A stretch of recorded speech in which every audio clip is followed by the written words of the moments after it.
My name is Henry. I work on Penumbra, so today I'm going to be telling you about basically just a kind of general overview of what we're building, what's cool about it. Here we are. What is Penumbra? Penumbra, we have a layer 1 Tendermint app chain that's in Rust. And what it has as its sort of like foundational thing is the multi-asset shielded pool. So with this shielded pool, this is like the kind of base recording layer of the chain. You can record shielded transfers, staking, shielded governance, and you have permissionless IBC to and from anywhere. So you can take any asset from any IBC connected chain, do an ICS-20 transfer into the Penumbra shielded pool, and now your funds are recorded privately. Why would you want to do that? Why would you want to use a shielded pool at all? Why would you want to use this shielded pool? I used to work on Zcash, so I'm familiar with all of those questions. And Penumbra is one attempt to answer, like, why would somebody want to use privacy? Our answer is the Penumbra shielded DEX. And the motivation behind this is that we believe that privacy basically is, in some way, going to be the future of blockchains. Why is that? It's because blockchains are the future of coordination technology. But when you have complex kinds of coordination, you need to have control over information disclosure, right? Constitution DAO is a famous example where if you try and win an auction and your adversary has like a real-time view of like what your reserve price is, then you are not going to win the auction, right? So I think there's a big question for blockchain adoption of like how do we make this like glorious future of coordination technology into some kind of practical reality. Right now you can only do perfect information games on chain. You can't do anything that is more sophisticated than that. And so there's this kind of like how do you go from A to B, right? Right now we haven't really seen any adoption of privacy. So to get to a mode where that's sort of an integrated part of every chain, we have to figure out some sequence of intermediate use cases. And so that gives this question of like, okay, where can we find a use case where privacy can outcompete transparency? Where do we find a product where, for that specific case, it's better to use this product that's private and not just because like, oh, like I believe in privacy and I think it's very cool. And one of the things that we've thought about along that line and led us to let's try to build a DEX that people can use privately is that right now there's this kind of awkward trade-off between a centralized exchange and a decentralized exchange. So if you use a centralized exchange, you can protect your alpha because you're not going to leak your entire track record of every trade you've ever made to every on-chain data scraper. But on the other hand, you have to like hand over custody to like some guy in the Bahamas, and then maybe you get rugged, right? That sucks. That's not a very good user experience. On the other hand, if you use a transparent DEX, you can maintain the custody and the security, but you're giving every single counterparty you could ever have a complete record of every trade you've ever made, which also sucks. So basically, we see Penumbra as breaking through this trade-off. Penumbra is there. On Penumbra, you get to have the self-custody of a decentralized exchange, and you get to have the property that people can't just like see your entire history, right? In some ways, although people think of privacy as being this like very radical like cypherpunk thing, like really what we're trying to build is the same user experience that people have with their like, if you have like a Fidelity account, like somebody else can't log into your brokerage account and see what your P&L is. That's just normal. So Penumbra, our strategy is we're going to try to build the best DEX, and it's going to be the best DEX because it has the best privacy. So those things feed into each other, and the sort of theory of what we're building is that the the DEX acts basically as this sort of center of gravity that draws value into the shielded pool and keeps it there. If you have any kind of recording system for value, either it is a kind of transient recording surface where people move in and then move out immediately, or it's something where people are actually storing value there and keeping it. If you want to have the shielded pool be providing privacy, you can't just have people coming in and out, because then all of the flows leak all the information again. So what's the sort of flywheel of why people are going to keep value inside of Penumbra? Here's this cute little animation.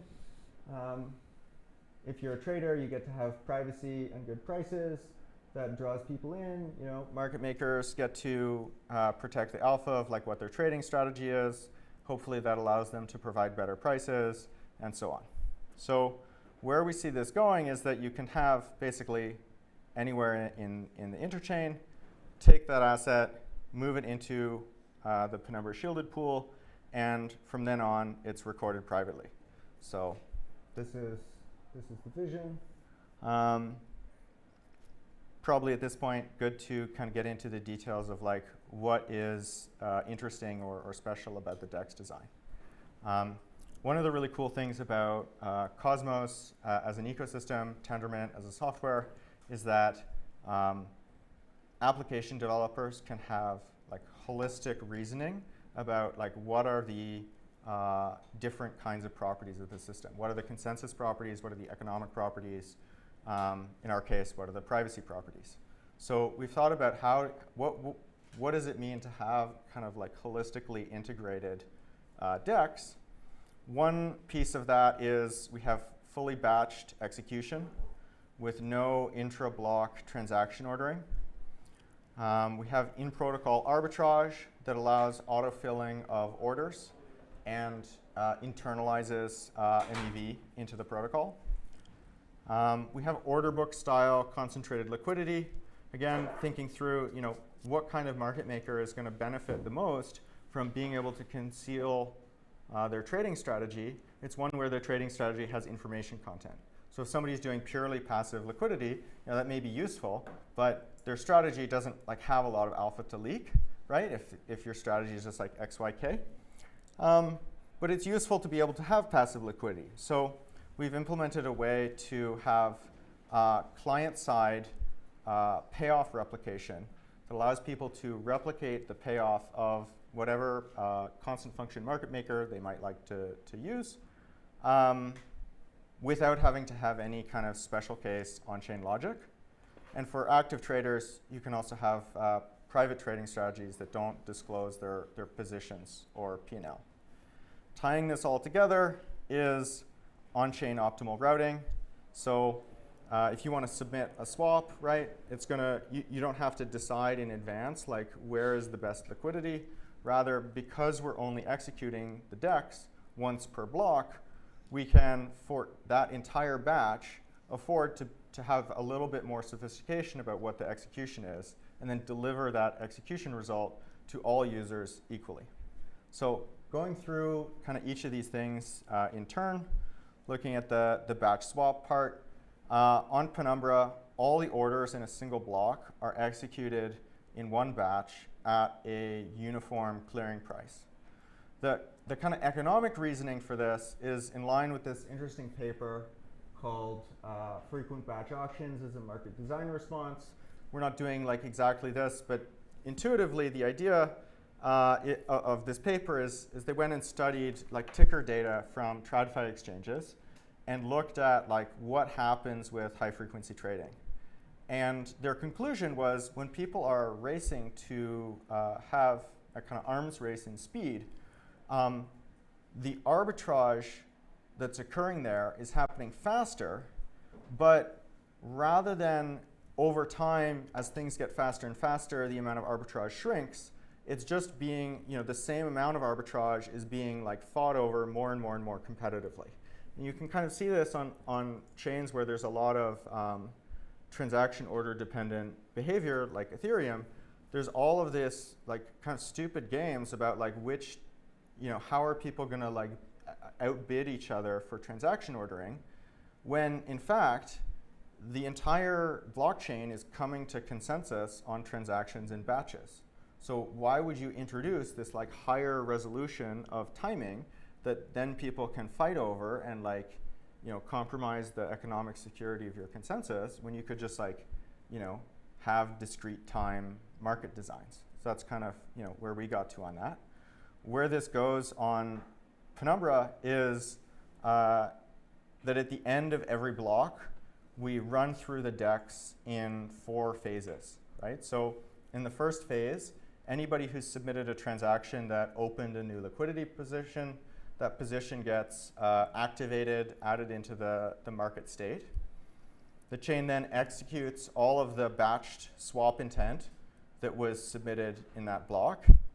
That's going to compute what the clearing prices are, and then also it's going to change what all of the available liquidity is. That might introduce some kind of inconsistency or arb opportunity in the prices on the market. And so we have the chain arbitrage all of those positions into having consistent prices again. All of that arb revenue gets internalized to the protocol, which is cool. And then finally, you close out all of the positions that people had requested to close. All of this execution is happening in the end block handler. So from the perspective of the chain, this is a kind of instantaneous sort of step-to-step thing where each block steps through like one discrete DEX execution state. What this means is that there's no competition for intra-block ordering, although you do have some sort of transaction ordering in the sense that the transactions appear in the block in some order. That ordering has no economic effect. It also means that active LPs can adjust their prices potentially as often as every block. And when they do so, they can have single block JIT liquidity. Because if I'm a market maker, I can create a transaction where I open a position at the price that I think is going to be appropriate in the next auction tick. And in the same transaction, I can close the position that I just created. Because those actions are going to be executed at the end of the block in this phased way, I now know that I can quote a price and have that quote be valid for exactly the next batch auction and no longer. And I don't have to fight with anybody about whether my quote is going to be ordered relative to somebody else's. I just get to compete on my beliefs about prices. And all of the internal arbitrage for the protocol we can capture and burn. So external arb, where somebody is arbitraging relative to a centralized exchange or some other reference market, that person gets to have their arb profit because they're doing a useful service, keeping the prices on the chain in line with some other market. But the internal arbitrage, the chain can just do itself and return that value to the community. How are these liquidity positions actually formed is another kind of interesting piece. We have a design that we call universal concentrated liquidity. The idea here, again, at a kind of a high level, is that every position is its own AMM, but it's an AMM of the simplest possible form, which is just a constant price line. And what this means is that optimally routing across all of these AMMs is as easy as possible. So instead of trying to deal with we'll try and get everybody in the same AMM so that there's no fragmentation, we say, yes, let's maximally fragment all of the liquidity, but fragment it in such a way that the chain can synthesize all of that back together. So constant sum AMMs are like bidirectional limit orders, right? So in this example, you can interpret this order as saying, if I'm at that point on the reserves curve, I'm willing to sell up to 2 ETH at this fixed price. If I'm at the opposite end of the reserves curve, right, that's saying that I'm willing to buy up to 2 ETH. And if I'm somewhere in the middle, I would be indifferent. In practice, you expect that all of these positions are going to kind of flip from one to the other as prices move around. And what this design enables is that the choice of hey, what should the curve for this AMM be, gets to be a market-driven decision that's determined by the client, right? So each client can pick, like, here are a bunch of single, like, component positions that replicate the payoff of, you know, an XYK curve, a balancer curve, you know, whatever.